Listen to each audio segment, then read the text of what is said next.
So sister, don't talk with the other sister. She will not give the answer. I'm here. কিন্তু আপনি যদি অন্য ধর্ম দেখেন, Sister are a Christian. She's a Christian, no?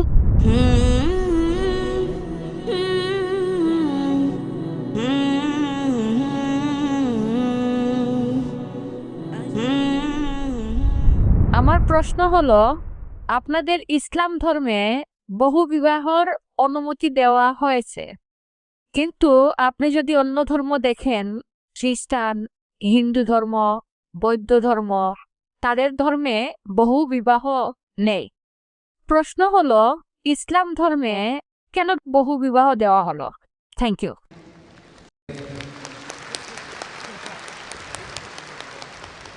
তবে ইসলামই হচ্ছে একমাত্র ধর্ম, আর কোরআনই একমাত্র ধর্মীয় গ্রন্থ এই পৃথিবীর বুকে যেটা বলছে একটা বিয়ে করতে। কোনো ধর্মগ্রন্থ নেই কোরআন ছাড়া। আমি তুলনামূলক ধর্মতত্ত্বের ছাত্র, যেটা বলছে যে একটা বিয়ে করো। একটা অনুচ্ছেদ নেই বাইবেলে, ভগবদ্গীতাতেও নেই, বেদেও নেই, যেটা বলছে একটা বিয়ে করতে কোরআন ছাড়া। যদি আপনারা হিন্দু ধর্মগ্রন্থ রামায়ণ পড়েন, শ্রীকৃষ্ণ মহাভারতের মতে তার কতজন স্ত্রী ছিল? 16,108 জন। তাহলে মুসলিমরা কেন 4টা করতে পারবো না? সমস্যা কোথায়? শ্রীকৃষ্ণের যেখানে স্ত্রী ছিল 16,108 জন, আমাদের 4 জন হলে সমস্যা কি? এরপর যদি আপনি বিষ্ণু পুরাণা অধ্যায় 24 অনুচ্ছেদ 1 পড়েন, বলছে একজন ব্রাহ্মণ 4 জন স্ত্রী থাকতে পারে। যদি ইহুদিদের গ্রন্থ পড়েন, এতে অনুমতি আছে যত ইচ্ছা তত বিয়ে করার। যদি খ্রিস্টানদের বাইবেল পড়েন, এতে অনুমতি আছে যত ইচ্ছা তত বিয়ে করার জন্য।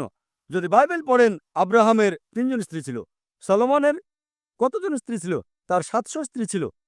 পরবর্তীতে চার্চ নিষেধাজ্ঞা জারি করলো যে খ্রিস্টান একটা বিয়ে করবে, বাইবেল মানা করেনি। আর ইহুদি সম্প্রদায় একাধিক বিয়ে করত। এটা ছিল 1950 সালে, যখন চিফ রাবি সাইনড পাশ করে যে ইহুদিরা একটা বিয়ে করবে। সুতরাং নিষেধ করেছে রাবি, ইহুদি গ্রন্থ না। আর হিন্দু ধর্মগ্রন্থ মতে যত ইচ্ছা বিয়ে করতে পারেন। এবার দেখি কোরআন কি বলে। কোরআন বলছে সূরা নিসা অধ্যায় 4 আয়াত 3, তোমাদের পছন্দের মেয়েকে বিয়ে করো 2, 3 বা 4, কিন্তু যদি ন্যায় বিচার করতে না পারো তাহলে একটা। এই কথাটা যে একটা বিয়ে করো কেবল কোরআনে আছে, আর কোনো ধর্মগ্রন্থে নেই। বলা হয়েছে পছন্দের মেয়েকে বিয়ে করতে 2, 3 বা 4, কিন্তু ন্যায় বিচার করতে না পারলে একটা বিয়ে করো। আর কেউ যদি একের অধিক বিয়ে করতে চায়, কোরআনের দেওয়া একটা শর্ত হলো ন্যায় বিচার করা। যদি সমান আচরণ করতে না পারো, একটা বিয়ে করতে হবে। এখন কি কারণ, যুক্তিসঙ্গত কারণ একজন ভাবতে পারে কেন ইসলাম পুরুষকে একের অধিক বিবাহ নির্দিষ্ট করেছে? অনেক অমুসলিম মনে করে এটা ফরজ, বাধ্যতামূলক। এটা বাধ্যতামূলক নয়, অতিরিক্ত। এটা ফরজ না। আশা করি উত্তরটা পেয়েছেন।